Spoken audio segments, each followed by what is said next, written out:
All right, good afternoon. We'll call our 3 p.m. work session to order. Time is 3:02. ASD School Board work session on Tuesday, October 18th.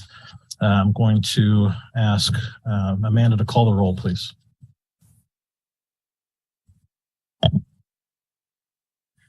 Member Donnelly? Here. Member Higgins? Member Holloman? Here. Member Jacobs? Present. Member Lessons? Here. Member Wilson? Here.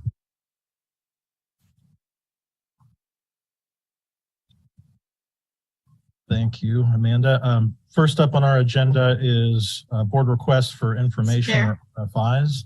We don't have anything pending to categorize today. Are there any additional requests for information to bring before the board? Mr. President?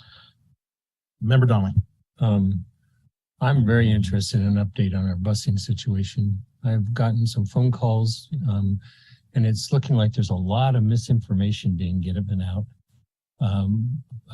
Both by folks working at the transportation center apparently and by individual bus drivers, and it's really confusing parents, and I'd like to have some discussion about what's going on right now. I'll happily second the request for information. It might be helpful for Dr. Bryan, I'll defer to him in just a minute, to receive maybe a detailed list of specific points you'd like him to address, unless you'd like to make a general update now. Superintendent? Yes, I'd like a general update, particularly around the misinformation that's referenced. So if we have a list of some of the questions and concerns that you're hearing, we can provide a robust update. I guess the number one thing that concerned me the most is that individuals with, and you know, it's people tell me this, so I'm just reporting what I'm hearing. We're saying that it's the board itself is setting the cohorts and the bus routes, and that we're the authority for determining what schools are getting what buses, how many buses at what time. And I've tried to explain to those folks that called that we don't do that directly. I remember one instance where we had some public testimony about a neighborhood where we asked that you look into it, Dr. Bryant, but I haven't seen anywhere where we've instructed you to provide a particular route. That's correct. So it sounds like what would be helpful would be a description of our reinstatement processes for bus routes, and we can get that to you in writing. All right. Any other requests for information? All right. Hearing, seeing none, we'll move on to C1, budget updates. Dr. Bryant, the floor is yours. Good afternoon, board and ASD community. As we've shared with the public for a number of months, the district is facing a grave $68 million budget shortfall. During that time, we've researched a number of options for the board to consider as we get closer to passing a balanced budget in February, as required by state statute. I would like to thank staff, students, and families for providing honest and constructive feedback on how we can move forward. While our research will be ongoing, today is our first of many conversations on recommendations for how to improve the classroom experience for our students, despite our bleak budgetary reality. Today's 2-hour work session will focus on proposed campus closures. This is an incredibly emotional and painful topic for our community to hear, especially after the immense strain put on our community due to the pandemic. Before my team shares our plan, I think it's important that you hear directly from me about how we got here. The first reality is that our enrollment has been in a state of decline for years, serving far fewer students than ASD did 10 years ago. Thousands of fewer students. Let me put this in the perspective from the kindergarten lens. 5 years ago, we educated over 3,700 kindergartners.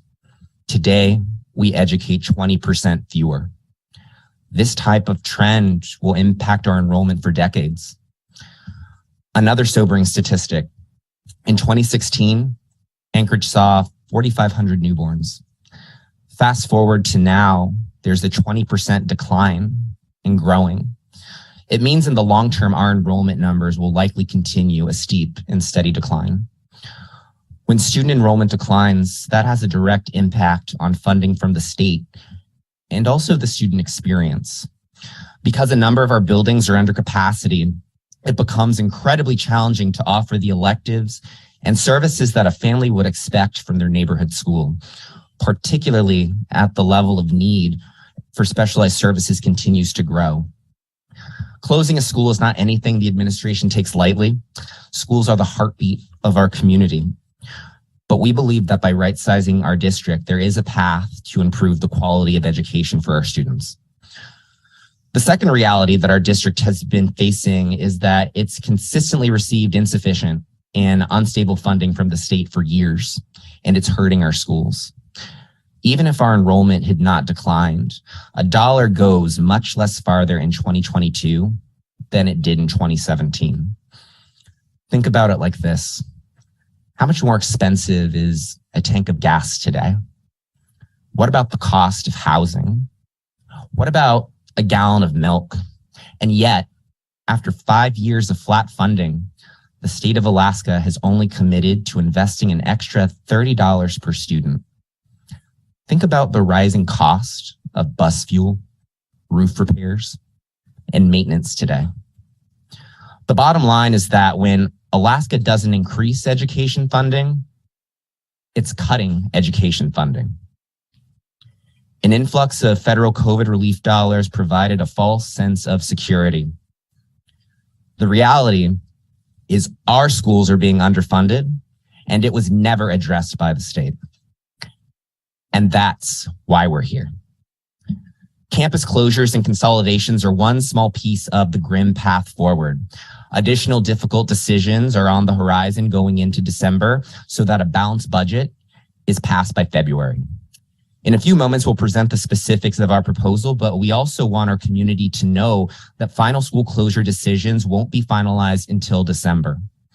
Between now and then, we'll continue to provide numerous opportunities to hear directly from the community. Examples include more surveys and town halls starting next month.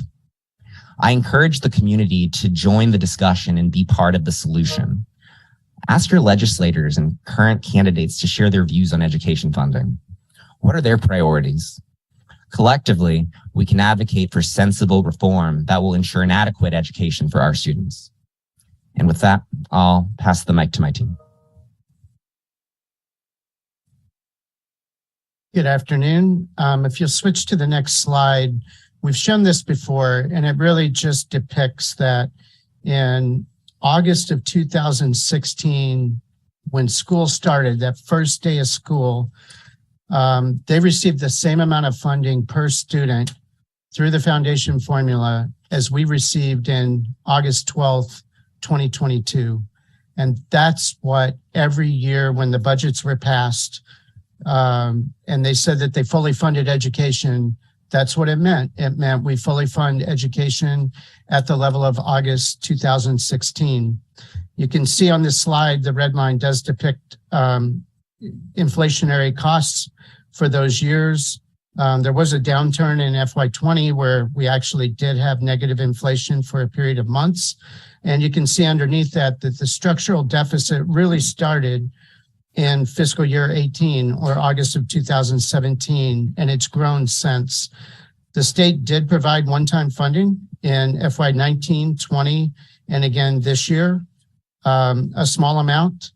Yeah, but by and large, what we really survived on the last few years was federal relief dollars that were meant to recover from a pandemic, as opposed to using it to replace what would have been inflation-proof funding. So when the community wonders how could we go from funding this year to a $68 million budget overnight, it's because those one-time funds from the federal government and the state hid the structural deficit that has continued to grow at $10 to $12 million per year since August of 2017 and fiscal year 18. If you go to the next slide, you'll see that tonight, although we do have a lengthy work session of 2 hours planned, we do expect significant amount of discussion and conversation over school closures. We are focusing tonight on that one topic. The repurpose plan will be shown to the board in a couple of weeks. We really needed time to work with principals in order to fully flush out a staffed repurposing plan. So we'll focus on the number of schools tonight. On the next slide, you'll see the budget deficit monitor that if we include everything we've talked about to date, it's still around $50 million. And we know that we won't eliminate everything that we've discussed, although I assure you there are many more things coming up over the next 5 weeks in front of the board as other options. Slide, please. So these are previous budget solution topics. There'll be some more topics added in 2 weeks from now and in the 2 following board meetings. And you'll see some of those on the last slide of tonight's brief. You'll also see that in November, I'll be asking the board to make commitments on some of these things so we can move forward on developing detailed staffing analysis on each of these to make sure that we have a fully fleshed out plan. Also in December, we will ask for other board commitments and decisions to include supporting or not supporting or modifying the recommended school closure plan, knowing that what we're going to brief tonight is round 1 of school closures, and every decision that's made or not made in November and December will certainly impact fiscal years 25 and beyond. So I will be followed by Mr. Shannon Bingham, who owns Western Demographics, and he's been a demographics expert for school districts for over 40 years. And Shannon, I'll hand over to you. Great. Thank you, Jim. Good evening, everyone. It's a privilege to be here. I have a very detailed report that I'll try to move through very quickly, maybe in about 20 minutes. I'll just start with this next slide that talks a bit about the challenge that faces us. Keep in mind that Anchorage is not alone. I work with I'm about a dozen districts right now, and 4 of them have me working on a school efficiency study. So across the United States, and particularly in the Western US, we have a pretty consistent enrollment downturn. Most districts lost 3% as a result of the pandemic. The majority of those children did not return. So a lot of districts are looking at the kind of structural deficits that you are, especially those that had that reality coming and compensated for it a little bit with COVID money. And so a lot of them are looking at the fact that that money is not going to be available, and we have to address some of the budgetary realities that that face us now. In addition to the declining enrollment, we've lost about 5,000 students. And we're also looking at 18 of our schools having 65% utilization rates. So that kind of a school utilization rate really means that a lot of your schools are basically 2/3 full. Most of the districts around the West that I encounter, urban and suburban districts, have lost a lot of enrollment, and they're looking at a lot of underutilized schools, and they've reached to the point to where they have to reduce the number of operating budgets that are on their books. And so we're pretty much seeing a rash of school closure all around the Western United States as districts come to grips with the current financial realities.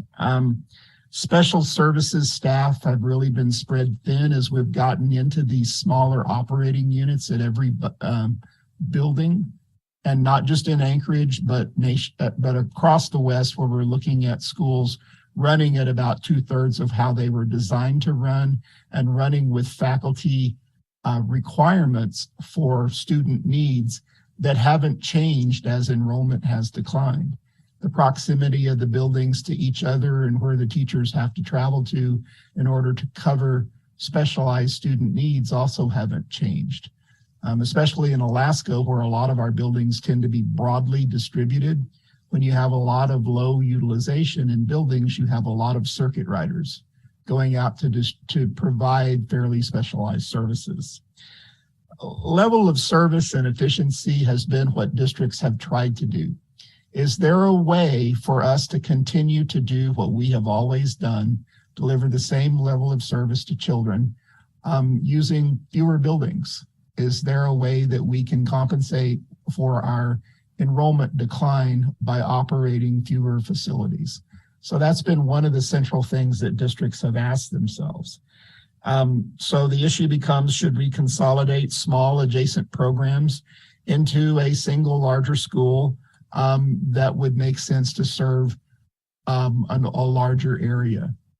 A lot of districts have done surveys. I've been involved in quite a bit of survey work where we've asked the question of our stakeholders, what would you like to do?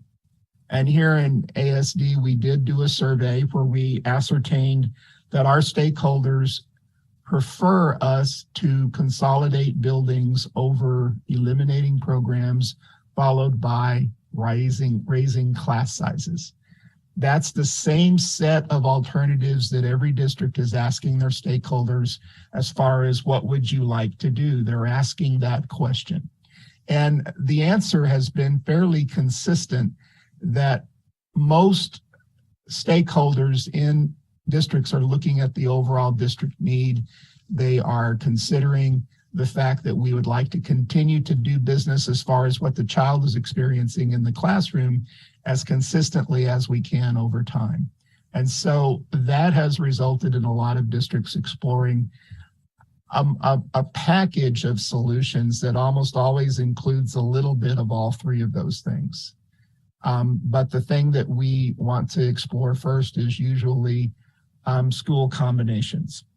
The other thing that we have explored is increasing middle school efficiency. So I think I've done 8 middle school grade reconfigurations over the last 20 years. So districts all over the western part of the country and Alaska are looking at moving 6th grade into middle schools in order to get a bigger middle school. You get a 50% size increase in the middle school. You increase master scheduling opportunities, elective offerings, specialized programs, and specialized service providers have a bigger group of case loading in one location. So it's just a much more efficient model to have more middle school children in one location. And so size alone has really suggested to a lot of districts that reconfiguration at the middle school level has made sense based on size alone, faculty size, student body size. So basically those are the 3 areas, and most districts are looking at all 3 of those things as a solution. On the next slide, you can see a synopsis of our situation. We've dropped by about 5,000 students since the 2012-2013 school year, or fiscal 13. We currently have those 18 schools running 2/3 full. In the past year, we have a $24 million maintenance budget. So we are expending roughly the same amount of maintenance dollars on some of those buildings that aren't fully utilized. So right there, you're starting to see the definition of efficiency emerge, where we're spending that money in a lot of locations that we could deliver the same services in fewer locations. Now, again, based upon proximity of the school to the personal residence of a parent and a child, it's not the same. So whenever you talk to folks that are candidates for consolidation in a school, a lot of this argument becomes challenging. But comprehensively, when you look at a school district and all of the facilities that are being provided, these overall objectives are or have become the mechanism by which school districts have continued to deliver a consistent level of service over time as school enrollments have declined. It's been one of the ways that we can achieve that without delivering something that is below the standard of what we provided before. Granted, the location of the facility that the child attends may be different. In the past 10 years, we've closed Mount Iliamna, Mount Spur, and merged some programs. Ursa Major is temporarily closed due to structural issues. We have a decision point in December where we may have access to some grant funding that would facilitate restoring that building. But at the moment it remains closed, and given the time that it would take to repair that building, that's probably a 48-month restoration to get that building back up to speed. So at the moment, that building remains offline, and we'll know more in December. Over on the right, you're seeing some of the other factors: competition from online and non-neighborhood schools. During the pandemic, everybody had an opportunity to try a non-traditional education delivery model. And so, not surprisingly, some parents, after saying, try this, they stuck with it. And so nationwide, church schools, private schools, charter schools, and online learning mechanisms of various types have gained a significant amount of market share. And in some districts, it ranges as high as 9%. So that's part of what has changed, is that everybody had 10 years of evolution toward that model compressed into an 18-month pandemic. So that's one of the things that has affected us. Finally, most districts in Alaska are seeing what we're seeing, as well as others elsewhere throughout the West. And Fairbanks had the same structural budgetary challenge that you do. And we actually have closed 3 elementary schools effective this year. And we have reconfigured our middle school grades, moving 6th grade into middle school in the city of Fairbanks proper. So up in North Pole, we were always 6 through 8. We were running 7-8 at 3 big middle schools in Fairbanks, but some of those had just over 400 students. So they were trying to build a master schedule around 2 grades in with a total student body of 400 students. Very hard to deliver electives and a viable master schedule. So that was also effective this year, the grade reconfiguration in that community. As far as level of service and specialized education providers, there's a summary of those listed on this slide in both the elementary and the middle school level. And you'll see that in addition to special education oriented provision like occupational therapy, physical therapy, speech pathology, there's a whole variety of other items: English language learners programs, counseling, instructional coaches, nurses. All of those folks are impacted by building efficiency. When you're running at 66% and you want to have that service in every building, you have to spread people more thinly. You have to transport them across a pantheon of several schools, and they will be partial FTE in individual buildings. I go to school A Tuesday morning from 9 to 12, and then I go to school B Thursday morning from 9 to 12. So a lot of our professionals have that kind of a schedule. Art, music, and PE have also been impacted in the same regard. So we have partial FTE in small enrollment locations to that same extent, and placed in districts where we still have art, music, and PE. And there are a lot of places in the West where those programs are now not provided in the elementary level as they had traditionally been provided. At the secondary level, course offerings and master schedule viability is really the big impact. So for a high school student who has an afternoon job, they're trying to get all their graduation requirements taken care of in the morning. If they're in a little small high school, finding all of that in a morning schedule is going to be pretty difficult. So school scale tends to affect children very directly. At the middle school level, you can have children that are very motivated by electives, very motivated by extracurricular activities. And in small enrollment centers, it's very difficult for us to deliver a lot of those opportunities. When we scale up, and by moving 6th grade into middle school, you add 50% to the size of that middle school program. That scales up the student body, it scales up the master schedule, it scales up course offerings, and it scales up the size of the faculty. That's the main argument behind the program nationally, is to scale up the size of the middle school in places where there is still a 7-8 grade configuration. And the majority of the districts that I've worked with that have explored this have followed through and went ahead and done the conversion, mostly for scale reasons.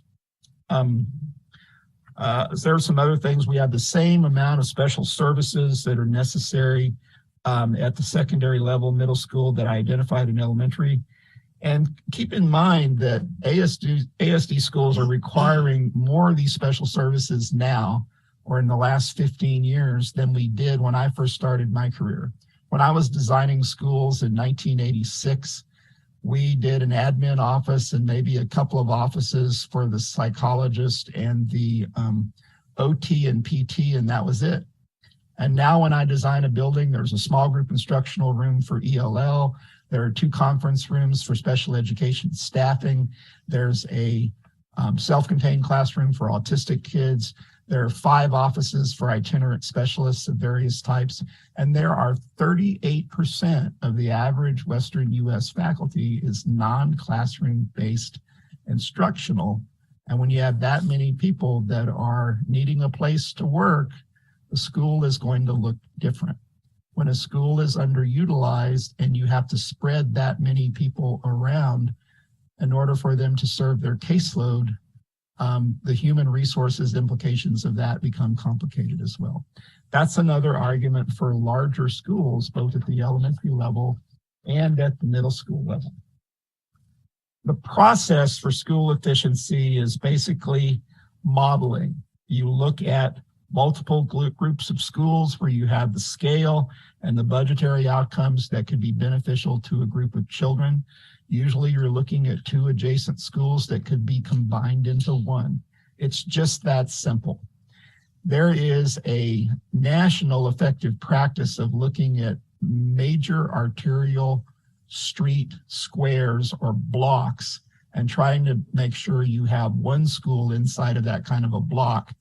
And if you have a closure candidate, it would be the 2nd or 3rd school inside of that block.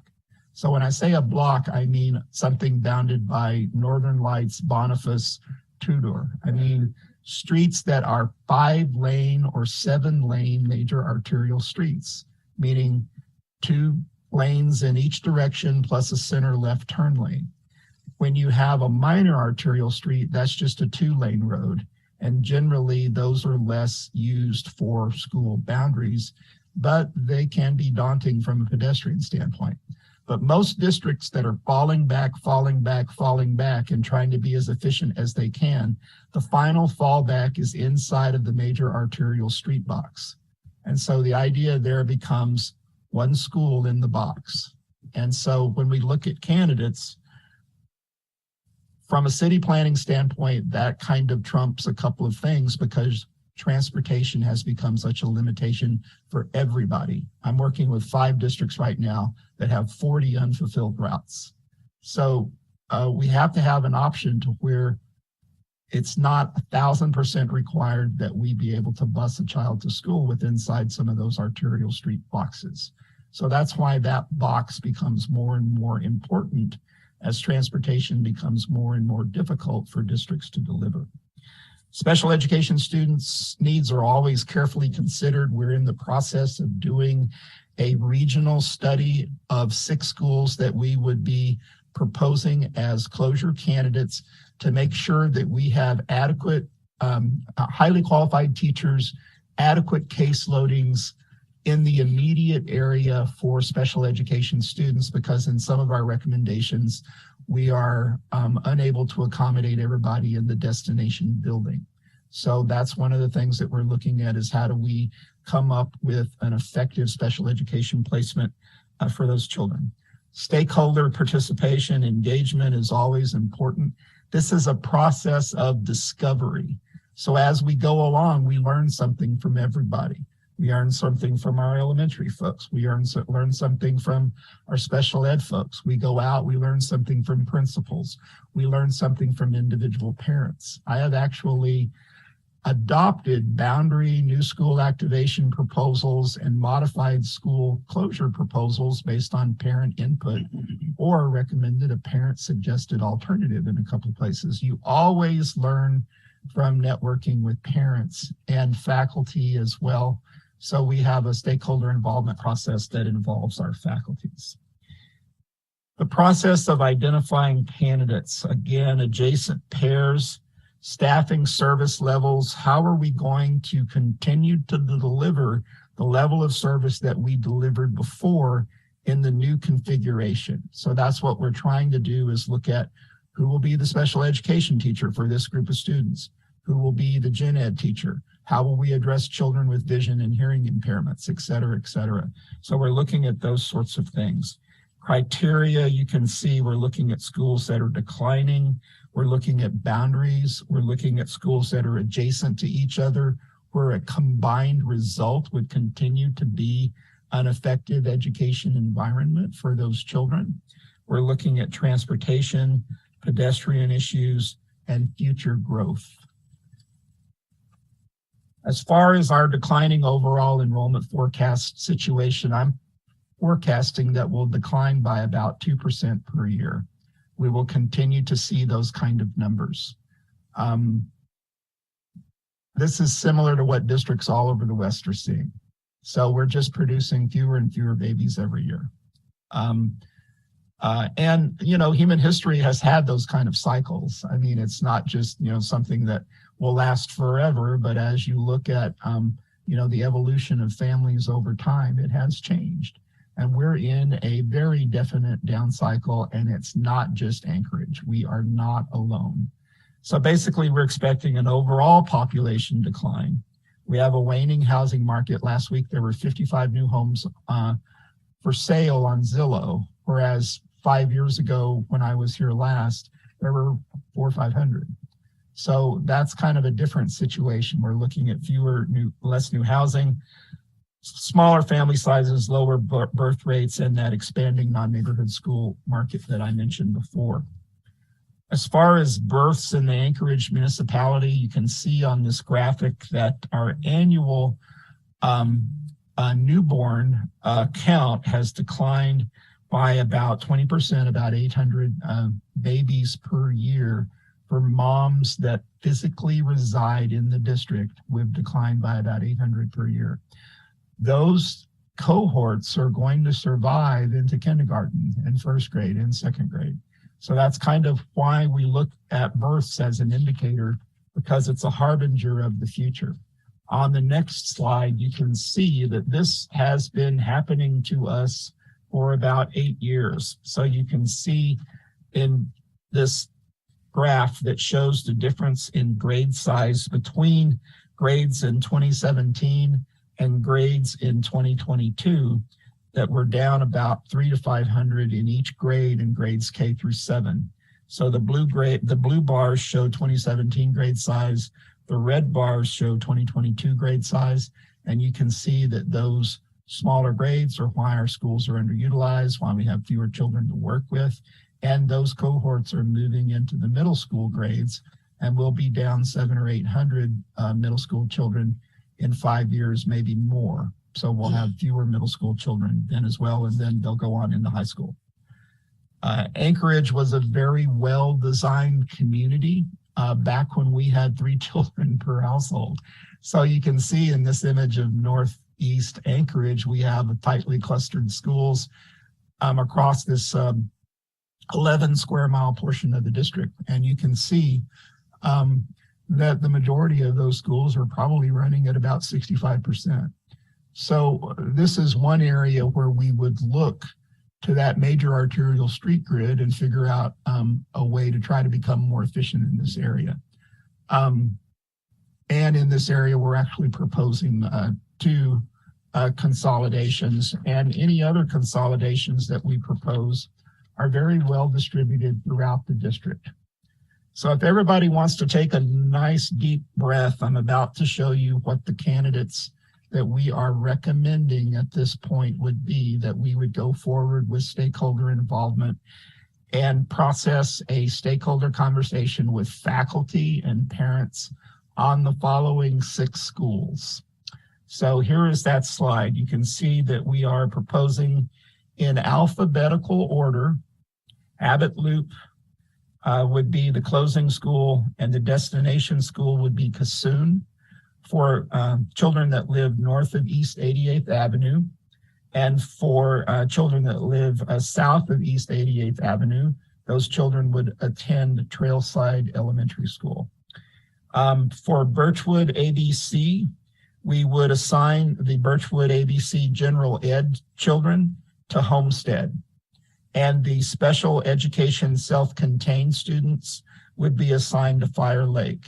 And we know there are sixth graders in this picture, and there's a little bit of a K5, 6, 8 mishmash there. So we may have 8 or 10 students that would be in middle school instead of elementary, which would have been their prior assignment.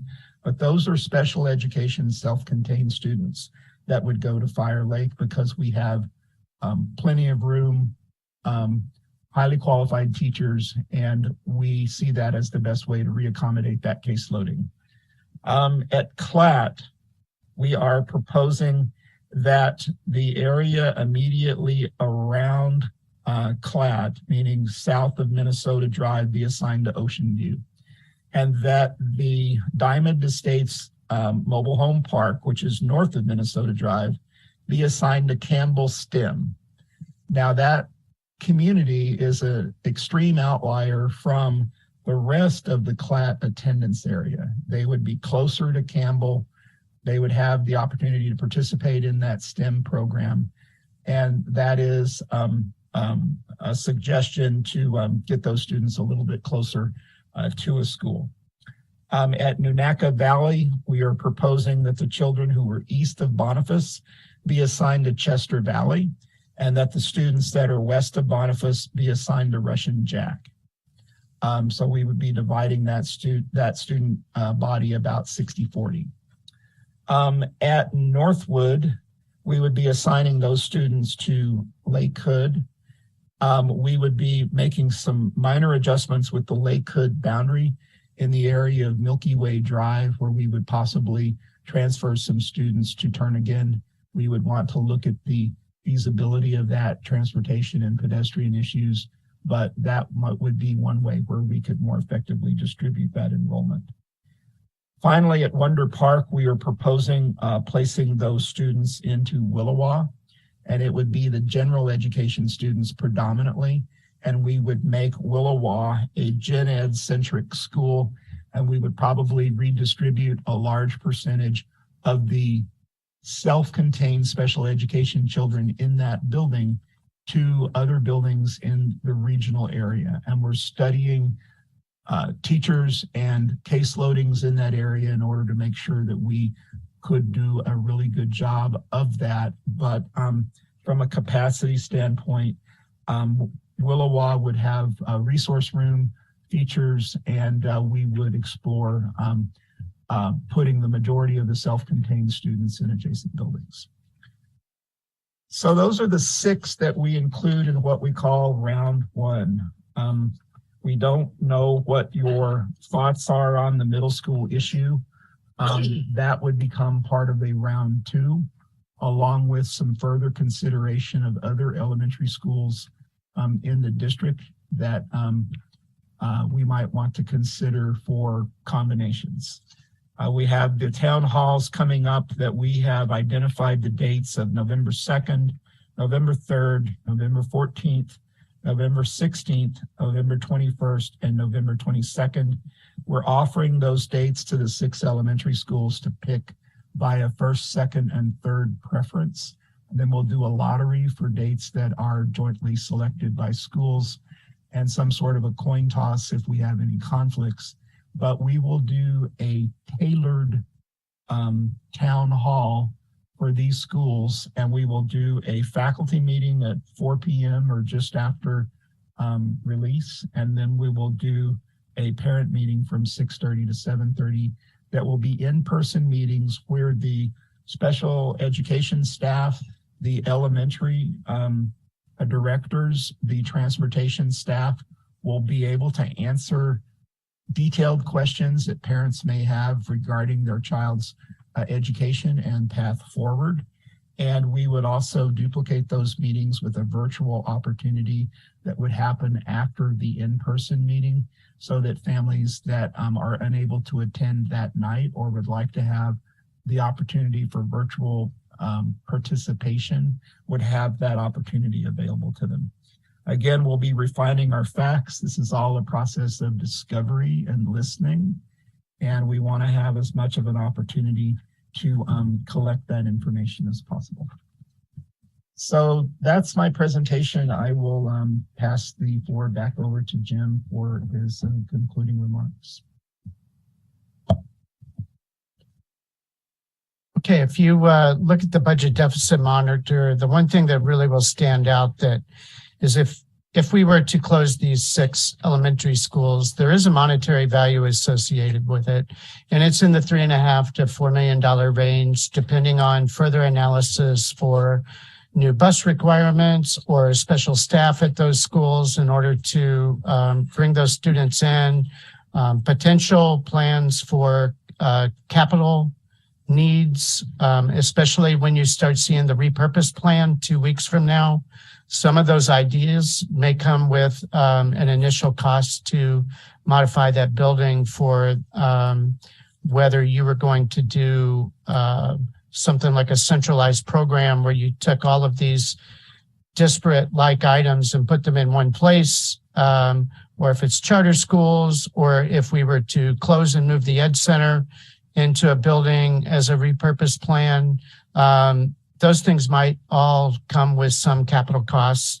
But if you look at it, it's about 5% of our total deficit, conservatively at about 3.5%.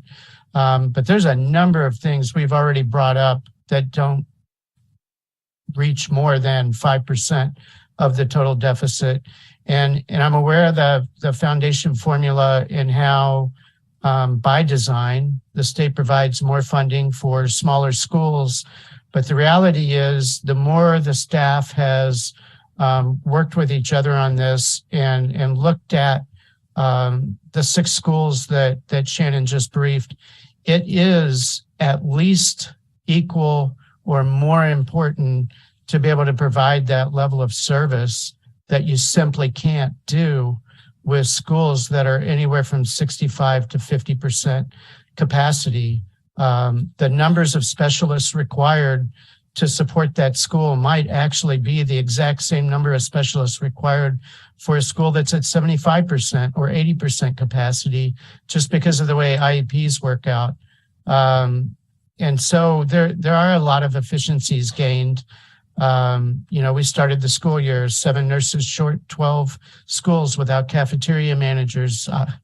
Probably don't need to talk about bus drivers, but a number of other things. So you are really looking at improving efficiency, especially for those hard to get staff that you really struggle with hiring. You increase the level of service to the students, because now you have a better chance of those resources even being available. And, oh, by the way, we do get us closer to zero. And you can see when you look at this, we've got a long way to go from where we stand now, which is somewhere in the $15 to $20 million worth of stuff that we've talked about. And what you're going to see over the next several work sessions is we will come back with more analysis on the immersion programs. Obviously, everything we've talked about since July, if we brought it up once, we still worked on it and are still working on it. And now we'll start slowly rolling out some of these things with a little more specificity. Because if you switch to the next slide, this kind of lays out how I see October, November, and December happening. The repurposed plan, we do naturally have a draft concept of what we would do with each of those 6 schools. What we didn't have was the input from the absolute experts of those geographic regions, which is school principals, school leadership, and communities. So as we collect more information, we may change what we thought would be a good repurposed plan. We may change some of the needs at gaining schools. And I can just give one example. It looks simple when you make a PowerPoint chart to show that one school's closing and then those students will go to 2 other schools.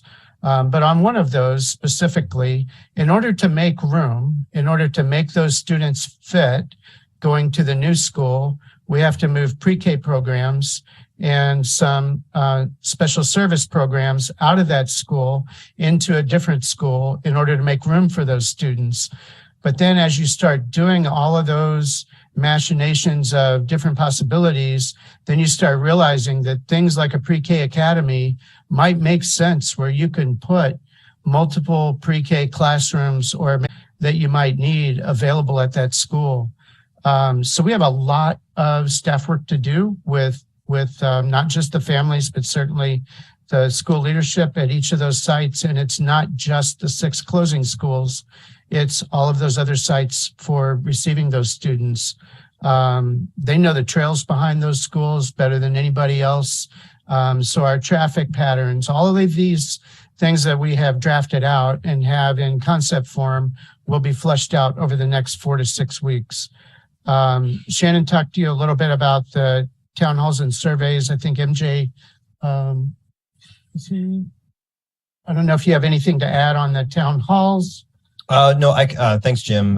Good afternoon, everyone. Just to piggyback off of Jim and what Shannon said, our town halls will be scheduled between November 2nd and right before Thanksgiving. We will have an option for in-person, and we will schedule a virtual option separately. That information will be communicated to our families and our staff once those plans are in place. As for the survey results from the first budget priorities survey that went out last month will be available once we have the second survey ready to go. So we'll be publishing the results from the first survey in addition to the second survey. And that second survey will be focused on family concerns and school efficiency. Jim? Thanks, MJ.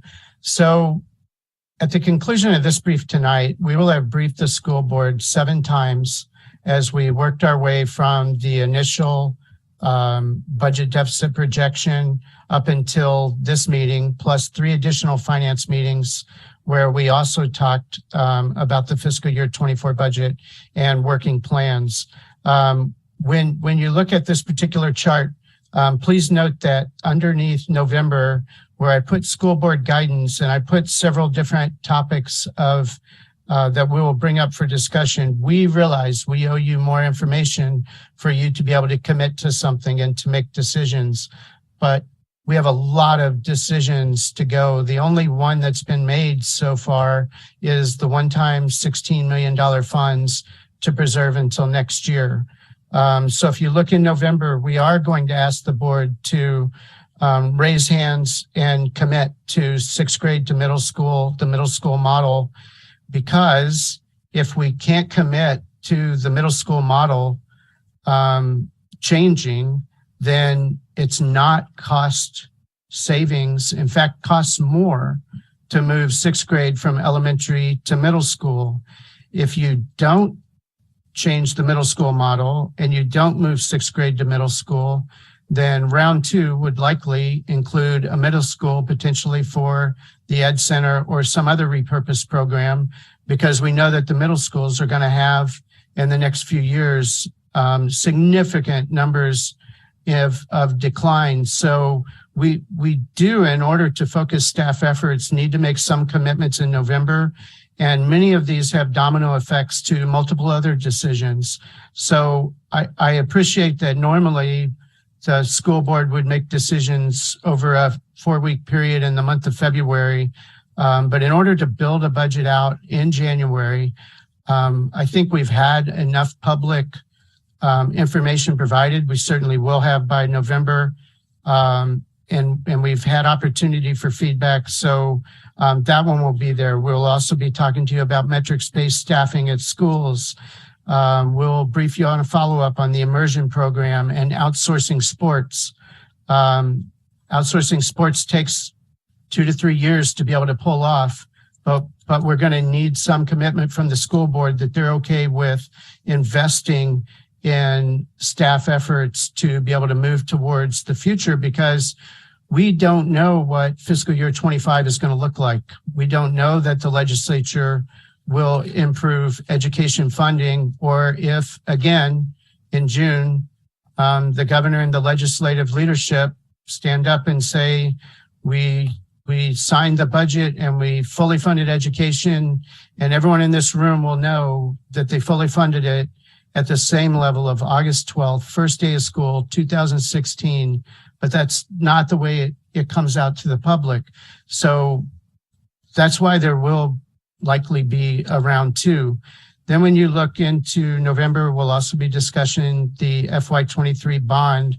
And in December, there's a number of big, heavy, difficult decisions, but we really need to make those in December because we can't build multiple different budget books in the month of January.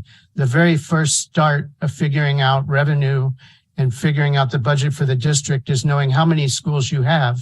So in December, we will ask for a commitment and a decision in support of or not the school closure plan and amendments. We'll also talk in November and then in December, asking for decisions on fund balance. There's been a great deal of discussion on one-time funds from the state bond debt reimbursement and how those should be used.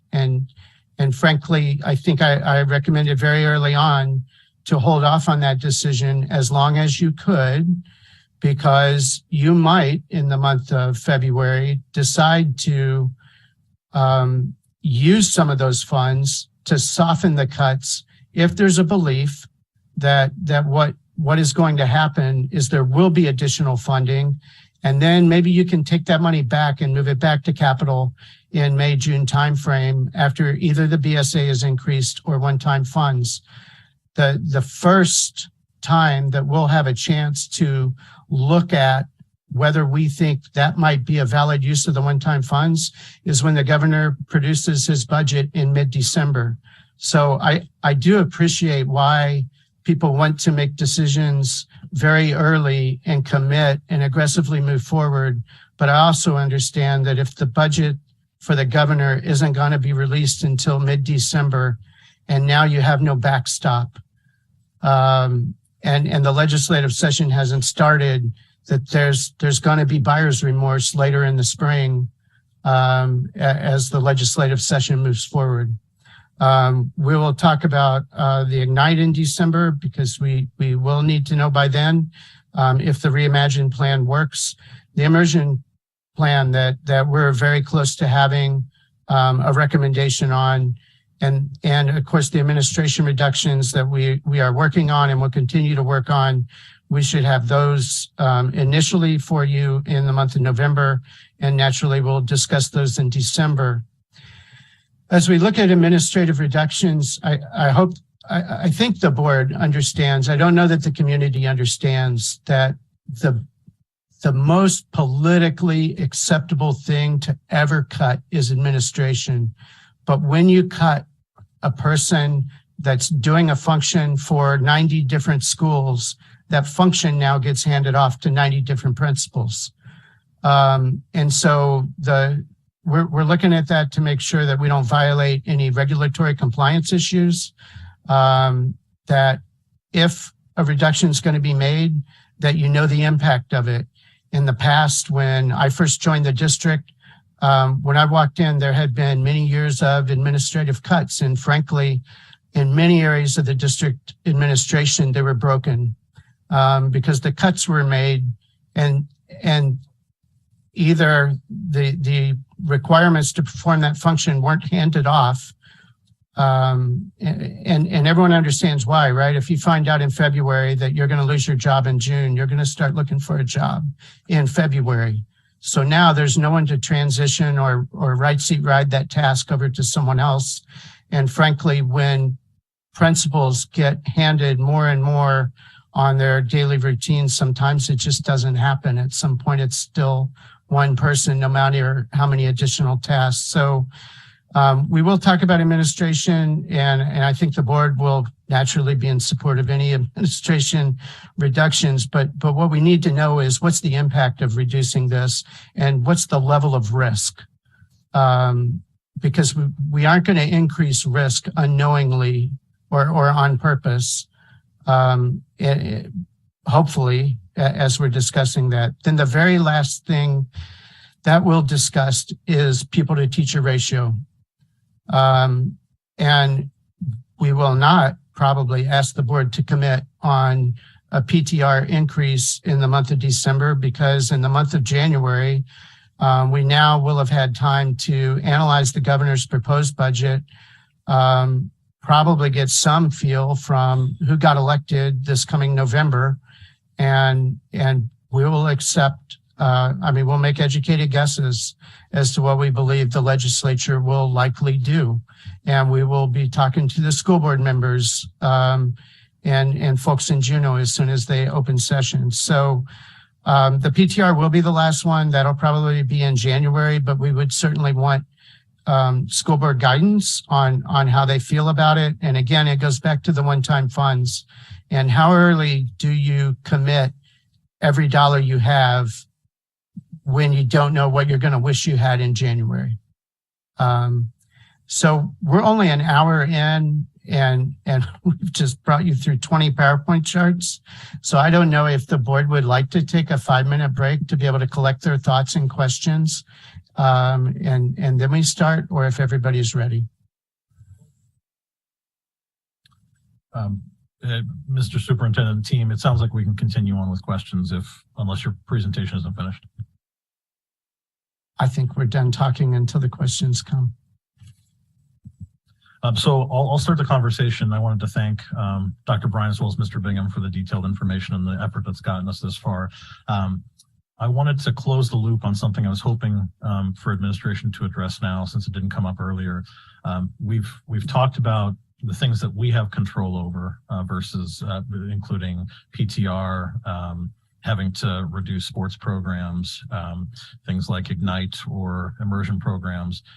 I'd like to switch the conversation for a second to the legislature, as we talked about how we got here, and flat funding is the biggest piece of that.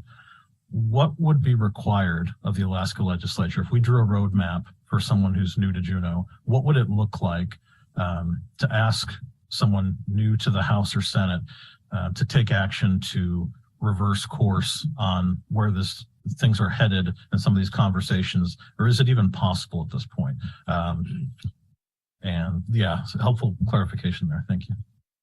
At this point, it's not possible to have a pretend revenue, although there are legislators who, at least one, who has personally talked to me about pretending that there was a massive BSA increase so we don't have to go through potential layoffs, and using that as a baseline for starting a budget. But I have talked to the deed commissioner, and she naturally concurred that that's not an effective way to do it. The reality is that this is the first year of a 2-year session with at least 30% turnover anticipated within the legislature. I would defer to Mr. Donnelly's experience in both the House and Senate as to how difficult that first year of a legislative session is with that many new elected officials. It will be difficult unless, one, we'll know on when the election's certified. We'll certainly look at that, right? That will give us either cause for optimism or challenge us to aggressively make sure we inform and educate all newly elected legislators. The second piece is that generally in the first year of a 2-year session, unless the governor puts a BSA increase in his formula, in his proposed budget, and comes online fully supporting it, that it's really difficult on a legislature that probably won't be formed until sometime mid to late February to be able to pass anything significant very quickly. But again, we have one subject matter expert in the room who's been through first year sessions. Generally, the best they can do is one-time funds. However, we have schools all over Alaska, school districts that are being strangled. I mean, we've all seen the articles. I've been talking to many business officials. If there's an impetus for change, I think this would be the first year where it's not Anchorage going to Juneau, really trying to get education funding. It's going to be statewide. And frankly, the only reason Fairbanks was a year ahead of us is because of the way federal impact aid money was handed out. It was handed out in accordance with Title I. and they had less of a Title I percentage than we did. So they just hit their fiscal cliff a year early, and they're going to hit it again this year without additional money. And Matsu is shortly behind us, along with every other district. So, you know, I think in that regard, I don't know how better to answer it. It's going to be difficult, but this is now a statewide problem and not one or two districts here and there. So there is some reason for optimism. Thank you, Mr. Anderson. And through the superintendent, I'm going to follow up and just really put a point on the question, I guess. And if we saw an unprecedented spike in bipartisan productivity on behalf of students come January, what do we need to avoid? Obviously, we have to pass our budget. We will have to pass a budget that includes many of these hard decisions. Can anything pull us back starting in FY24 that the legislature can do, whether or not that's likely or not? What would that look like? Is it a one-time appropriation or not? Optimally, they do a multi-year BSA increase where probably it would not go to $640 for FY24, which is what we would need, but a little bit less than that would be probably easier to sell in Juneau with maybe some one-time money on top of that. But one-time money without a BSA increase to me means that 12 months from now, we're having these exact same discussions at the exact same level on anything that's left. It really, if we were to push, we need to push for a BSA increase at some level and one-time funding to assist. That would be what I think would be most likely. Thank you, Mr. Anderson. I know we're talking hypotheticals, but for the portion of our community that's just tuning in tonight, I think it's important to hear what the alternative might be. With that said, we'll open up conversation to other members of the board who have questions. I see Member Holloman has his hand raised. Yeah, quick one to know if you can't hear me very well. And Mr. Anderson, what you're trying to do is anymore.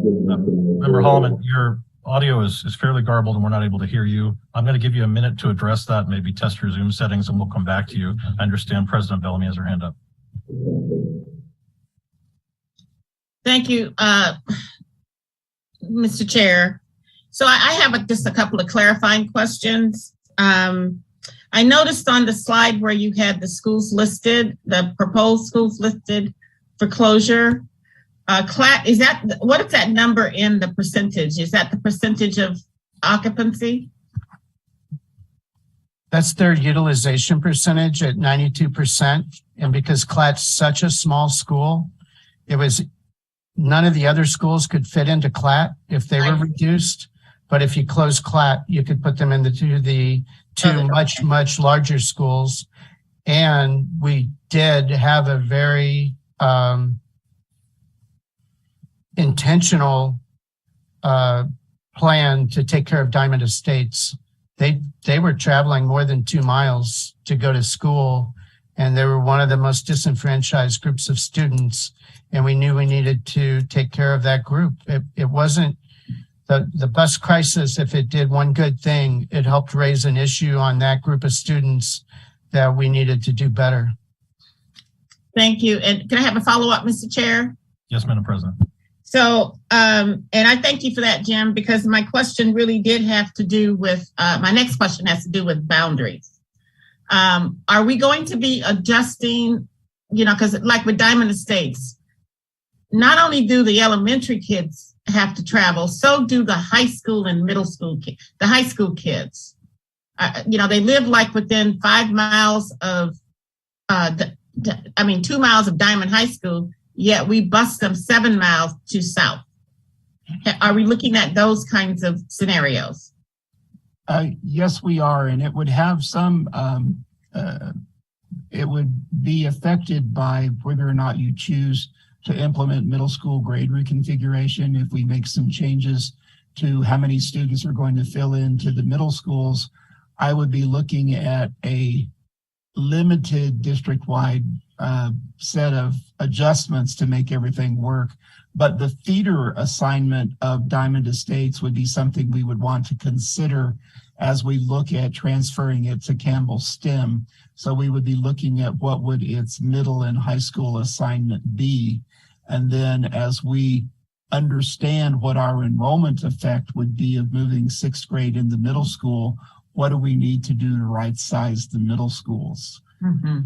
If we look at CLAT in the absence of Diamond Estates, it runs at about 43% efficiency with just its immediate neighborhood. Okay. All right. I'll hold my others until later. Thank you, Mr. Chair. Member Higgins, I see your hand next. Yeah, thank you.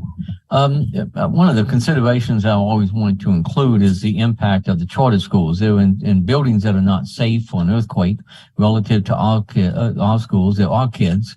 And is there any consideration of how that would change the configuration if we use some of these schools to gather in the charter schools? I've been very concerned about the safety issue with these schools. All schools are built like the hospitals to survive, so that when the big earthquake hits, the kids are there.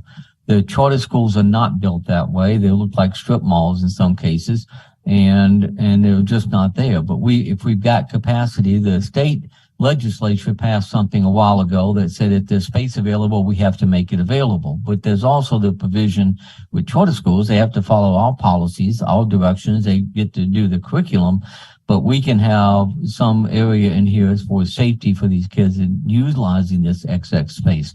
Has there been any consideration or discussion in regards to that? Absolutely. Probably since July. And the closer we got into the schools and getting the information to be able to pick schools, naturally we included charter schools. We looked at centralized programs. We looked at charter schools. We are looking at potentially moving the Ed Center, although it's impacted by multiple domino effects, right? The best place to put them would be a middle school. But we don't know which way the board will go on the middle school model, which means the 6th grade to middle school doesn't happen. And if that were to occur, then we would need to pick a middle school. If it doesn't happen, then we might have to look at other options. But yes, of course, we have included charter schools. And when you see the repurpose plan, I think you'll be pleasantly surprised that we certainly had their best interests at heart. I mean, some of them are in buildings that were never designed to be schools. These are schools. I mean, of course we did. I will make one, not a correction to a board member, but the state statute does say the district may offer. It doesn't require us to, but they are our students. They're all ASD students, and we want what's best for them. And they were right in the top of the hopper in the very first discussion. Yeah. We'll go back to Member Holloman. You try your audio again, sir. Is this sounding any better? Echo a wee bit better. Yep. Go ahead with your question. I believe Mr. Anderson may be planning to do this anyway. You just mentioned that there are some one-time costs with making these changes, and ongoing operational costs as well if we have to increase busing and different things. I'm assuming all that will be broken out as you develop this in more detail.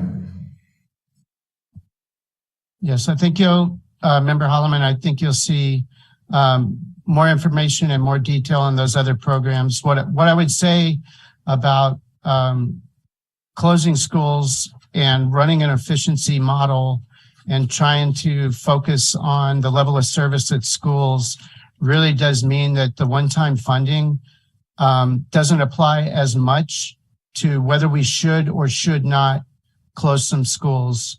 If the board chooses not to do it now, it's just a matter of time.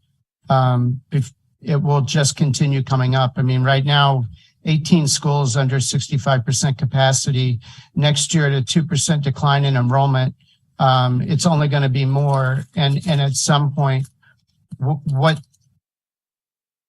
could happen is you could kick the can down the road until it's a 55-gallon drum, but some school board at some point is going to have to right-size this district's infrastructure for the students that we have. Sure, I fully accept that. I'm just wondering if those individual aspects will be broken out. With the level of detail you're giving us, I suspect it probably will, but I'm just checking. Yes. A lot of the detail, Member Holloman, or through the Vice President to Member Holloman, a lot of the detail, we do have it in draft, but we needed to validate it with principals and school leadership. And you can't do that until you actually brief them that their school is either a gaining school or a closing school. And so we've been working on it. We have enough information that we believe is in the 90% good enough to start working with principals. And now it's time to refine facts and assumptions, beliefs, and change some of those as we get feedback from those who live in those schools. Member Lessons.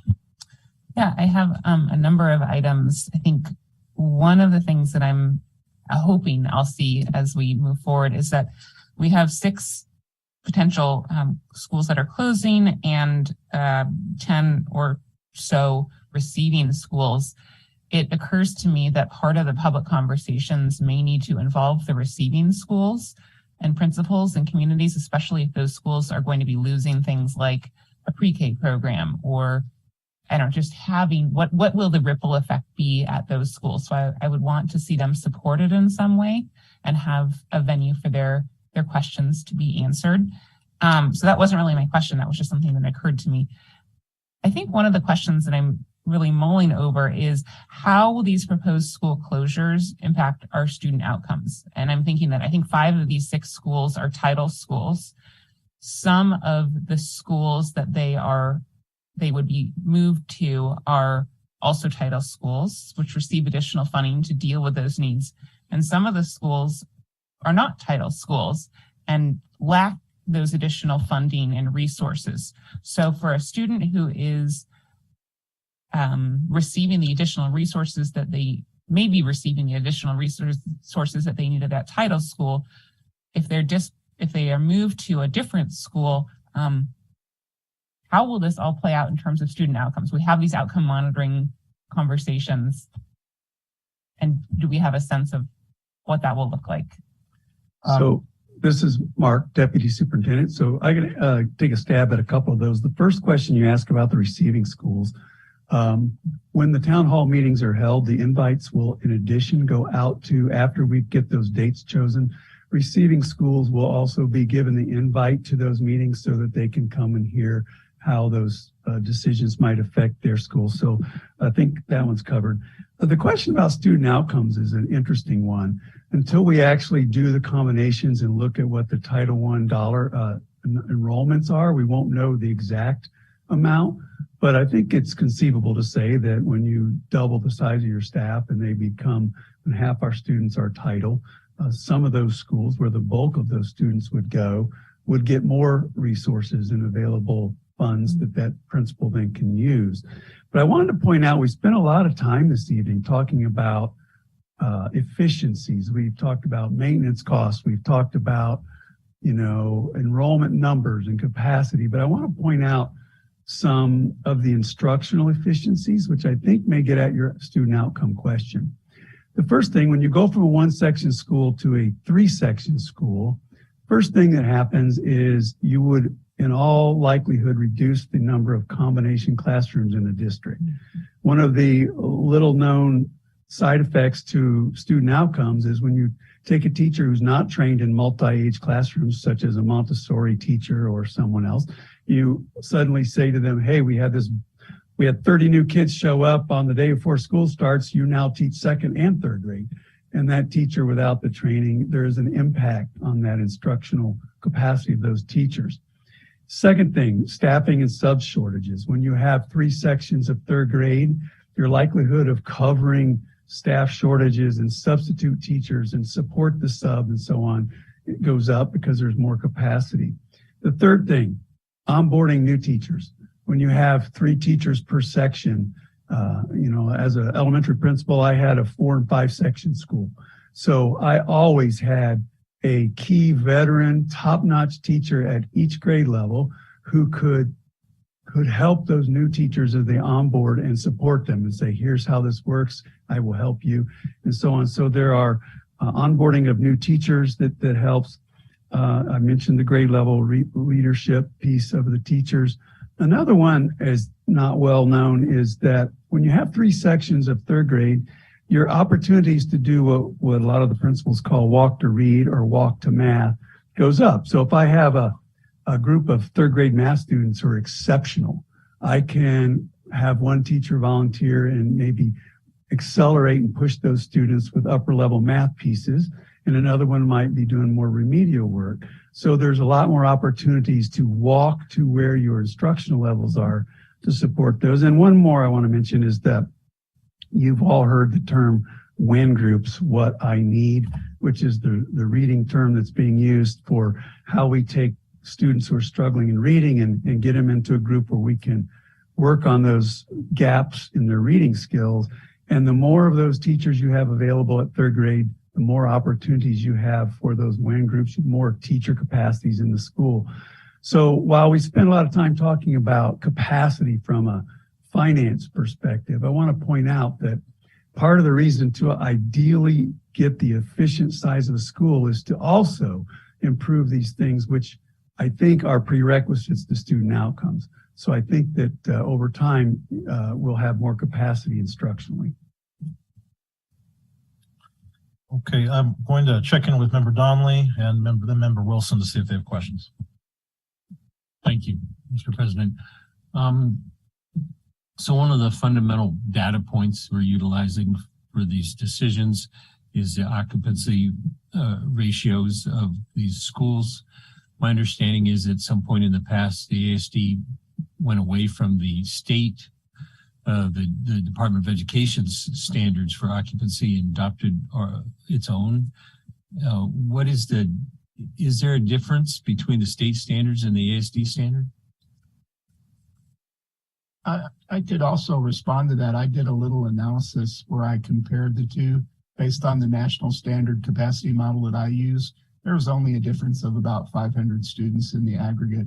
So the DEED capacity model is very close to the what I call the programmatic model that most districts throughout the country are using at the moment. There are some exceptions where rooms have been taken offline, and some of the offlining that DEED did is now 5 years old. So we're kind of looking back at some of that to make sure it's still relevant. But I'm sorry, I think I may have interrupted.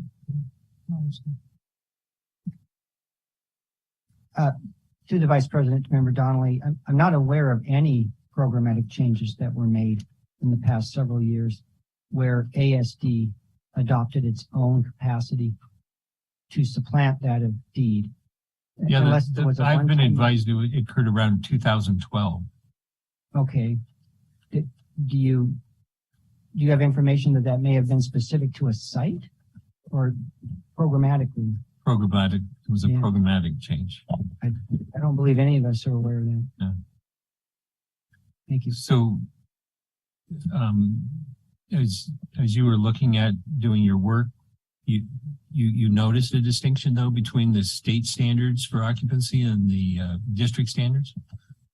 It was nominal. It was only about 500 district wide. So when I added everything up, I'm not entirely sure. I think I did it for the middle schools.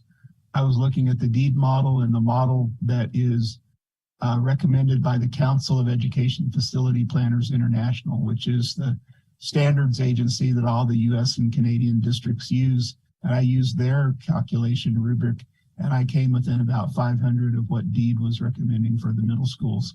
So I think that DEED is pretty close, but it tends to look a lot more at gross square footage.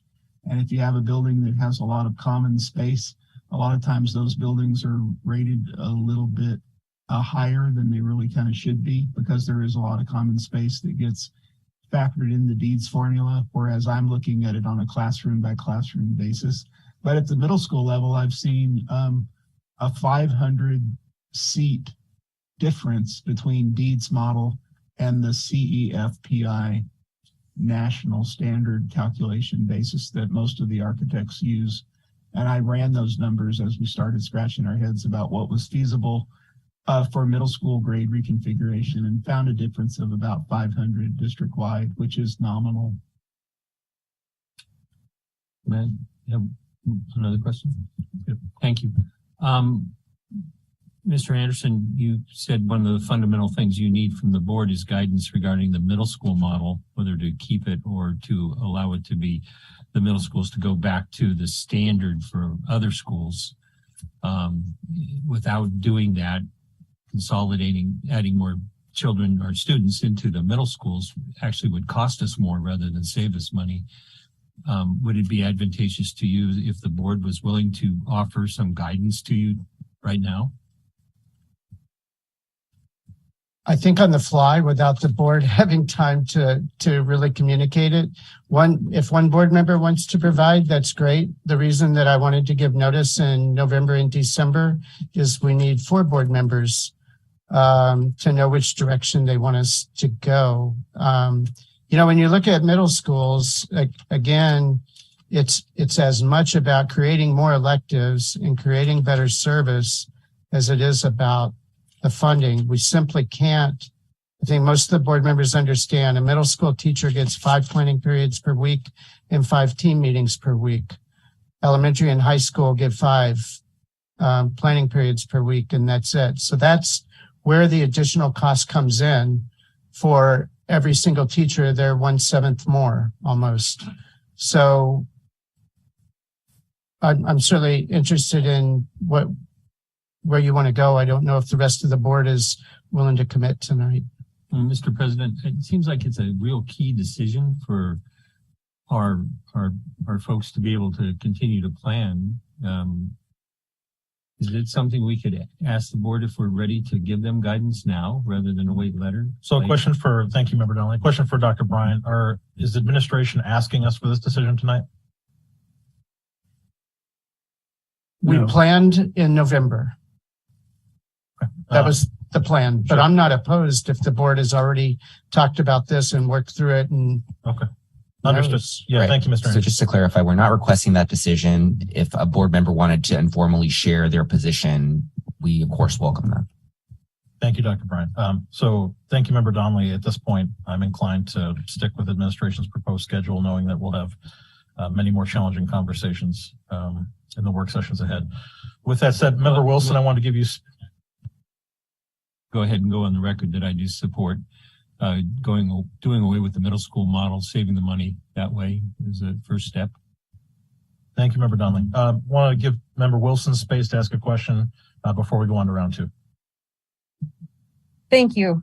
I just wanted to ask what the potential projection would be for moving our 6th graders into middle school if the board votes to move in that direction. I also will throw out there that I support moving 6th grade into middle school. Our schools are halfway there. I think for the rest of the elementary schools to move their 6th graders to middle school makes logical sense to me. But what would be your, again, I'm not asking for an exact plan, but a projection.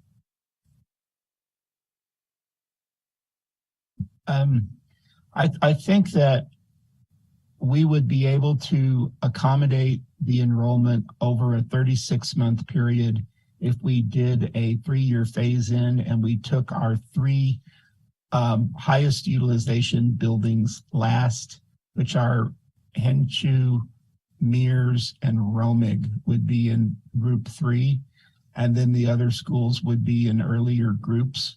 But in over a 3-year period, as enrollment declines by the additional 700 to 800 middle school children that we will lose, and that's a conservative estimate, I think it will probably be closer to 1,000. If we wanted a soft landing middle school grade reconfiguration deployment, that 36-month schedule, we would take those 7 buildings. We would do 2 in the first year, 2 in the second year, and then 3 in the final year, or maybe one of the 3rd-year buildings we could move forward a year. But over that 36-month period, I think we could redeploy, accommodate everyone. We have not conferenced this with the middle school principals in detail regarding room utilization adequacy of core areas, counts of how many lunch periods might be required, but we did have a preliminary briefing for the middle school principals last week, and they are aware of our information need as far as conferencing those kind of details with them.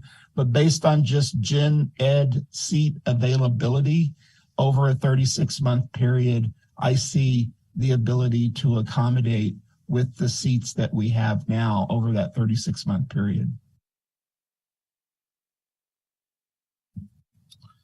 Thank you, Member Wilson. So we'll start a second round of questions. I would like to touch on Abbott Loop Elementary as one of the recommendations.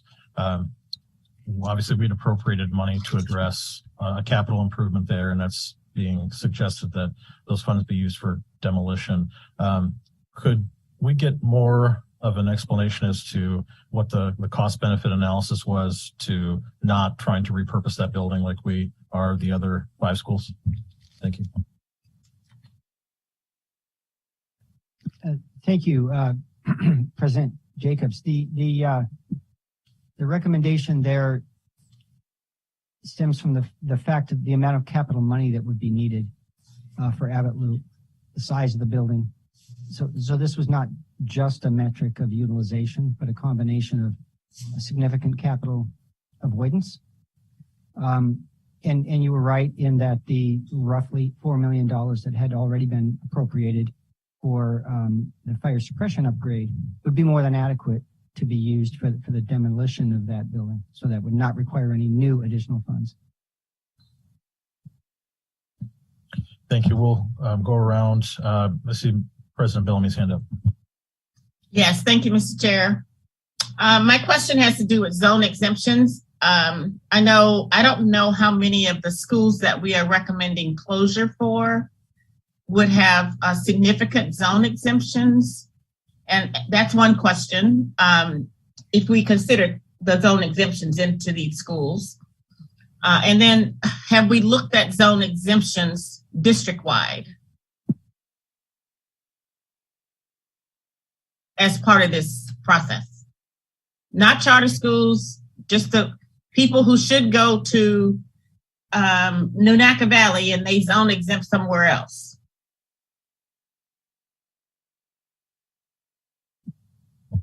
I can partially address that. In my modeling of what's feasible for these school combinations, I am taking the students that reside inside of the attendance area and do not have a zone exemption. In the majority of the 6, though, we could also accommodate a large number of the zone exemption students who could continue on at the school they currently attend. I think Wonder Park is an exception, and I think that Campbell STEM would be an exemption as a receiving school. Mm-hmm. And I also think that in the case of Nunaka, that Chester Valley might be an exception, but we are working with special education and early childhood in order to understand how Nunaka Valley would be redeployed. And I can't really give you an intelligent answer as to whether or not we could accommodate everybody on a zone exemption at Nunaka who would follow into Chester tonight. But after we model the special education case loadings into sections at Chester Valley, we would be able to declare what we can accommodate.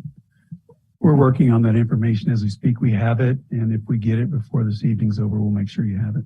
The number of those who are on zone exemptions in the schools affected. And thank you. Was that Dr. Stock? I can't really see who it was. Yes, but thank that was you. Dr. Stock. And I guess I'm just thinking district wide. I know we must know who has zone exempted from where into a school. And I know, so aside from just these 6, I kind of want to get a picture of, how many zone exemptions do we have going into any school, whether it's an alternative, special, choice school or not. We're built around, it's, you know, my concern, not even my concern, but my fear is that we built schools to be neighborhood schools. That's just the way Anchorage did that. But yet we do allow, and I'm one of those parents that zone exempted my kid from place to place. And I'm just wondering, what is the impact? Is the impact to our schools? How does that practice of allowing zone exemptions impact our entire system, particularly these 6 schools, but and the receiving schools, but just our whole district? I mean, because that practice is not just limited to a few schools. So if that's possible, that would be great. But I'm really, the more I think about it, I kind of want to know what, you know, when we allow zone exemptions, how are we creating or contributing to the imbalance? I'll attempt to respond to this, and keep in mind, I've worked for a couple of hundred districts, almost all of whom had a very robust zone exemption program. And so what you generally see is students going from one attendance area to another school because a parent may work there, and they ride with parent to school of attendance. There are other circumstances where a family just decides they want to go to an adjacent school or a school across town if they're not on the staff at a school, but they work at a business that's next to that school. They can ride together as well. And post 9/11, that behavior became significantly more prevalent, where a lot of parents want their child in the elementary school that's right next to the office where they work. So I see that behavior a lot. In Anchorage, and to a certain extent in Fairbanks, what I've seen is that there's a lot of give and take between the schools, where all of the elementary schools in the district pass 25 or 30 kids to each other and back the other direction. Now, in combination or consolidation situations, if we have a school where we have a significant amount of open enrollment in, and that justifies a certain consolidation decision, a lot of times I will identify that and say that school is importing half of their enrollment. So that circumstance becomes relevant at that time. But I would say for the schools that are on the consolidation list of 6, that the zone exemption status of those schools is not a significant factor in their selection. And I will say it further reduces their utilization, because in some of these cases, the students that are coming actually from the neighborhood is significantly lower than the kids that are enrolled in the school. So if we were just to look at their utilization from their own neighborhood, a lot of these would be even lower, in the 50s. So I would say that zone exemption in the cases that we've identified so far is not a factor for us and would not change our mind. Now, CLAT is a little bit of a different example, because we have one outlying community that's 2.5 or 2.25 mile from CLAT that's an outlier, or almost an out parcel, because all of the land use along Minnesota is non-residential. So that is one of the kind of rationales behind our consideration of CLAT, is that the neighborhood immediately around CLAT only fills CLAT to 43%.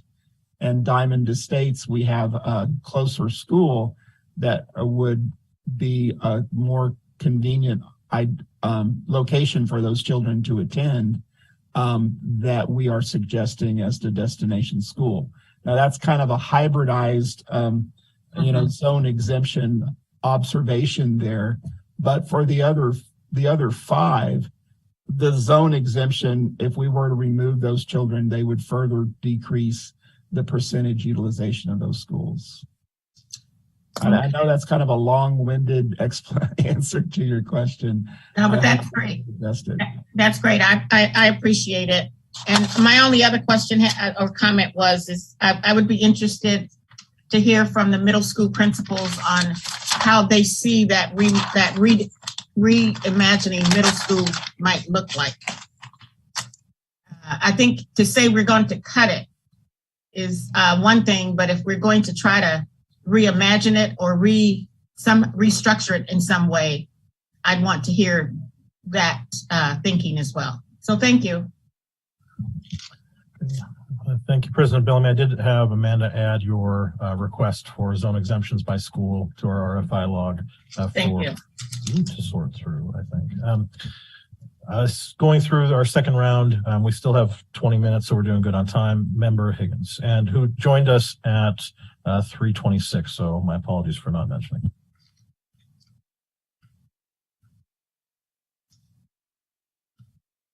Okay. Your mic's on if you have a question. The floor. Okay. Thank you. I guess a couple of, well, it sounds like it's really going loud, doesn't it? And maybe that's just me. Timing is, very important. I appreciate what board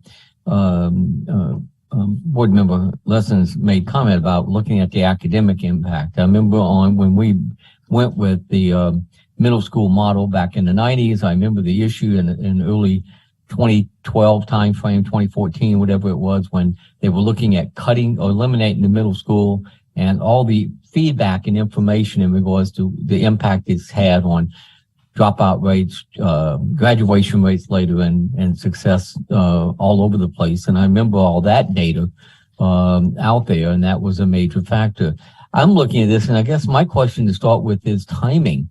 You want to know answers right away. How quickly are we looking at potentially closing schools? What is your time frame out there? I know we got a lot of unknowns. We don't know how much money we're going to get from the state. We don't know. We've got options at that point in time, what we add back in, what we don't, and how we do that. So what time frame you're looking, saying you need to know now?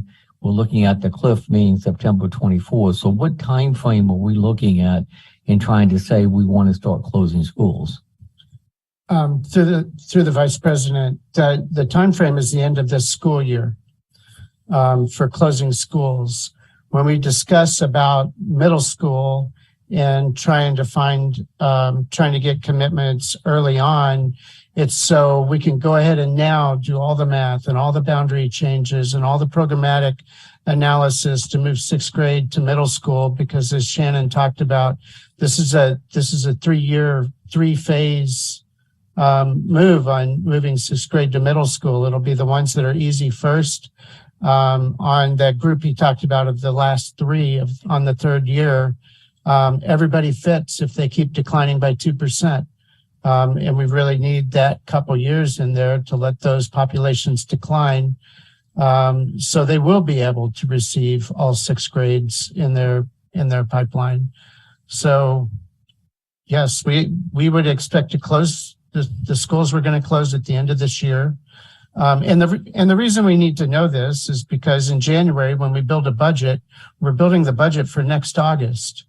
We have to know what schools are going to be open, because every school has their own budget and all the people associated with it and the revenue streams and everything else. So when we build the budget in January, we will build it with however many schools less that the board says, yes, close these schools. And depending on a number of decisions the board makes, in the springtime, you're going to see us go through school start times.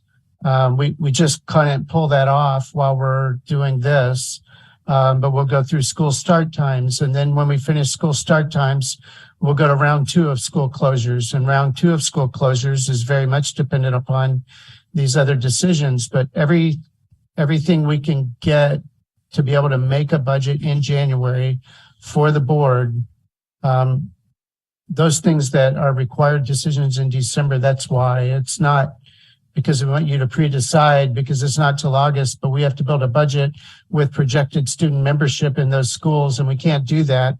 And I mean, pick the 2 schools that we would move all sixth graders to, when we do the budget forecast and we have them hire staff, we're having them hire staff based off the number of students we think are going to be there. If it's a 7-8 and we don't include sixth grade, then it's really difficult on that principal to wait till August when we finally make a decision and now they don't have anybody hired. So really it's staffing, it's budgeting, it's December really is pretty important this year, more so than any other year since I've been in the district. As a follow up. Yeah. I'll confess, I'm the one that's talked earlier about the fact if we're going to make changes and if we're going to make them early, if we can use those funds to increase academic outcomes, if we've got a plan for that, then that makes sense. I just want to see that connection. I want to see, we're going to be cutting before we know we have the dollar, what the dollars will be.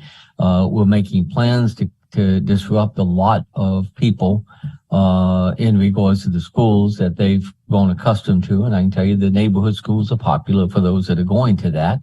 And having that disruptive and having kids further away just, changes plans on how they can do other activities. So it's a negative in that sense. And I just I hope that we tie together as Member Lessons said earlier, that we don't lose focus, that this whole thing isn't just about dollars, it's about academic outcomes. And what I haven't heard and what I'm looking for is some sort of explanation that going in here and jumping off the cliff early has got a benefit there for the kids, and other than just we're accepting that we're going to be underfunded to this massive amount by the state. And I just want to make sure that the academic issues, or there's some plan there that make this type of activities worthwhile. Thank you. So through the chair to Member Higgins, Kirsten Johnson-Strumpler, secondary senior director, just for the record. In terms of sixth grade moving to middle school, the good news is that we have 3 really successful middle schools that already have sixth grade at them. So we know what to do with sixth grade at middle school already and can build upon that. In addition, Mr. Bingham referenced that we had a principals meeting with our middle school principals. They're highly supportive of that move from sixth grade elementary students to sixth grade at the secondary middle schools. And part of the reason for that is because the amount of exploration activities that they get when they come to middle school. They can take electives, they have music daily. They have a lot more choices when they get there for that kind of exploration. And when we're looking at our strategic plan of college, career, and life ready, that becomes even more important and more of an emphasis in our academics, I believe, at that level. While I don't have specifics to share today, we do have a plan in the background that we're working on, and we're eager to share that with the board in future work sessions. The other thing I just want to note is that when you think about a 7th and an 8th grade middle school, when you're a 7th grader, you're transitioning in. When you're an 8th grader, you're transitioning out. And that poses some difficulty as a student and feeling like you have your home for a certain amount of time. And you see academic dips with every transition to schools that kids make when you look at research. That 3-year span of a grade level really stabilizes that 3 grade level band in terms of academics for kids, and allows us to have more transition into that secondary world. But just follow up with, just from an elementary standpoint, of National School Board Association and a rather interesting study right in Philadelphia area, where they put the emphasis on low classroom sizes in kindergarten, first, second grade, but mostly on first, second grade. And without worrying about the classroom sizes and all the other classes, and they got 90% of the effect of increasing academic scores by doing that. I don't want to eliminate our ability from an elementary school to better put an emphasis on getting kids at that early grade going forward by limiting our space too much so that we can't do that. And that's one of the concerns that I have right now, is that if we're going to cut to what we can do based upon the way that we're doing it, I want to discuss the ways we could be doing it as well, because we've got to go back to the issue of academic outcomes. We can't do what we've been doing all the time and expect academic outcomes to improve. It just doesn't make sense. And what some of the other places have done in regards to that is put an emphasis on just those first couple of grades, and then after that, it took care of itself. And it made a big difference. And if we cut back to the degree that we can't accommodate some type of plan like that, that's when I have my concerns. Thank you, Member Higgins. Sounds like you were speaking to our board goals and guardrails, which was always heartening. We'll transition to member lessons. Thank you. I wonder if you can clarify for me and anybody else listening. So if we demo a building, and I'm going to group this in with other plots of land that I don't know if ASD owns or the municipality owns, but they're pegged for future potential sites. I mean, those are potentially revenue generating lands, right? If we were to sell them off to have a denser Anchorage bull. So does ASD own the land that we do not own the land. Okay. Or the building, technically. Those are owned by the assemblies, and we're the property managers. We were talking to Shannon and Eric and his team about what we would do with Abbott Loop specifically. And we'll have more later, but you know, you could put a pavilion and make it a community area. You could put a UAV landing strip or something, make it, because what we would want to do is hold that land for future growth in Anchorage. I mean, we are talking now and for the next many months about how we see projected decline of 2% every year for the next 4 to 5 years. But clearly, Anchorage is not going to get to zero. And then at some point, negative 54 people here. There will come a time when Alaska can figure out how to increase revenue statewide, or the federal government opens up a little bit more on being able to use our resources, because we're very mineral rich. Alaska will grow again. If it's certainly not going to get to negative 300,000 people. So we want to keep that land. We want to retain that zone for a building. But also, if you're going to demo a building, make it an area where the families who used to go there on Saturday can still go there on Saturday, and it's still their home, and that's where they feel comfortable. And we would, you know, have to work with the city. Would we hand it off to Parks and Rec? We have a lot of other things to do, but naturally, deciding to close it is one of the first steps before you can do any of the rest of it. Okay, so that was one question. So no revenue potential for us from those particular tracts of land. The second question is really thinking about, I know that one of the factors in your inputs, Mr. Bingham, was, you know, you talked about housing sales, and how does rent and the increases in rent prices, and we've talked about mobility across ASD, like to the tune of 30% of our students are moving schools in any given year. How are rent prices and mobility impacting recommendations for school closures? Just for a little more context. I think that for the most part, there's enough of an equilibrium in play in the buildings that I'm looking at that I'm not anticipating changes as a result of families moving from one area to another because of attractive rents. But I think that escalating rent is kind of a reason why a lot of people leave certain states. I'm not real sure that's the reason people are leaving Alaska, but it's the reason people are leaving Colorado. I'll guarantee that. And I think that from an affordability standpoint, I don't think that there is enough of a shift happening in kind of the northeast portion of Anchorage to really result in me being concerned about making forecasting mistakes. And I think those are the kind of things that would happen over a 5-year period as opposed to happening over an 18-month period. So I think some of that is happening, but as I've looked at fresh census data and I've looked at the enrollment profile of these schools as I'm doing my own forecasting for them individually. I'm not seeing a lot of movement around the city into certain areas that is holding up school enrollment or resulting in certain buildings growing. I'm looking at fairly consistent changes among our group of buildings that don't really say that we've got any kind of a significant enough migration toward affordable rent areas that it has an effect on school enrollments. And I look for that sort of thing because I work in other areas where I find the only affordable rents in a certain school district, and I see increased family occupation of those areas and increased enrollments. But I'm not really seeing that here in the north central part of Anchorage, which would be the only place that I would look for it. Thank you.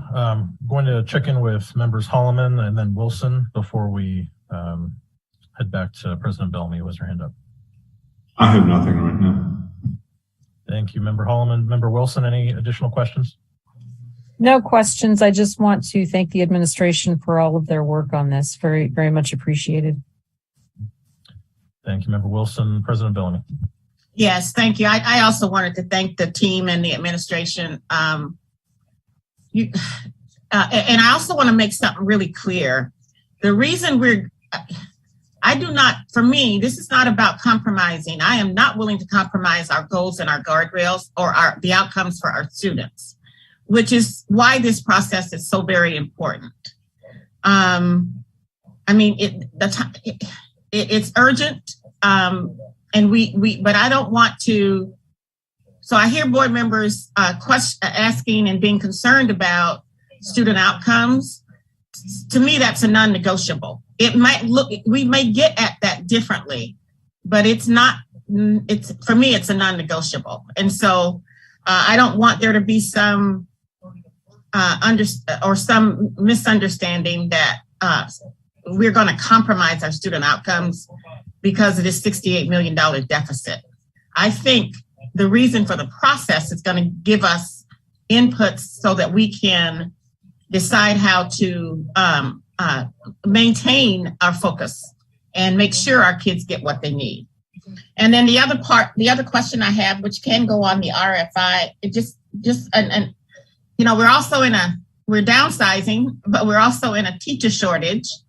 I don't know how many people are going to be retiring, but I want to know, I need more resource around staffing, not just the impact of closing these 6 schools. I know the staff is going to go where the kids go. But at some point, an overall, and I think that's in the works, but an overall, study of what we might anticipate between retirement and positions that we already have 50 special ed positions that are open. What does that look like? Are we going to be able to staff our schools no matter where they are? So I'd like that added to the RFI. So thank you. Dr. Bryant indicated he's going to add that and then potentially chime in as well. And then I did just want to clarify something that is in the works would be an early resignation incentive for those who are thinking about retired to notify the district early so they receive an incentive to allow the district to be able to forecast its vacancies. So we won't have that right away, but anything that we have as of now, we can share via RFI. Thank you, President Bellamy and Dr. Bryant. We have time for probably one more question before we adjourn. Member Lessons. Sure, thank you for that privilege. So Jim, Mr. Anderson, you said that closing these 6 schools would net the district something like $3.5 to $4 million.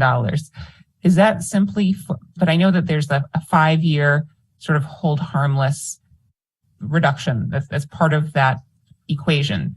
And I'm wondering what happens after 5 years. Do we see those savings continue or do we go negative. Right. I can explain. The first 2 years is 100% hold harmless, and then it starts dropping. And by year 5, we do actually lose revenue. But the reason it was designed that way was to give the district time and space to rework how they're utilizing their schools.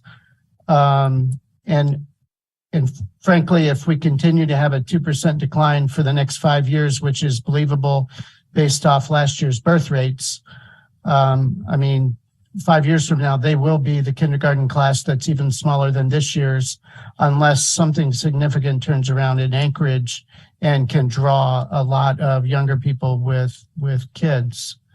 The hold harmless was not meant to permanently pretend. It wasn't meant to permanently pretend that those kids never left. It just gives you time and space. And frankly, knowing that there's going to be a round 2, it does those level of services. You go back to cafeteria managers, 12 schools without a kitchen this year. Closing 6 schools would have meant only 6 were without a kitchen this year. Everything we can do to improve the level of support for students is going to help in some way, even if there's no dollar amount associated with it. All right, thank you, Dr. Bryant, Mr. Bingham and team. Appreciate all the information, and definitely some sobering reality. And it's especially so knowing that this isn't just a one-year conversation potentially. So thank each of you. There's nothing else from you, Dr. Bryant. All right. I'm going to make a motion to adjourn to executive session for the purpose of legal updates, negotiations, and contracts. I need a second, please. Second. Thank you. Motion's been made and seconded. Any opposition? Hearing, seeing none, we will enter executive session. Thank you.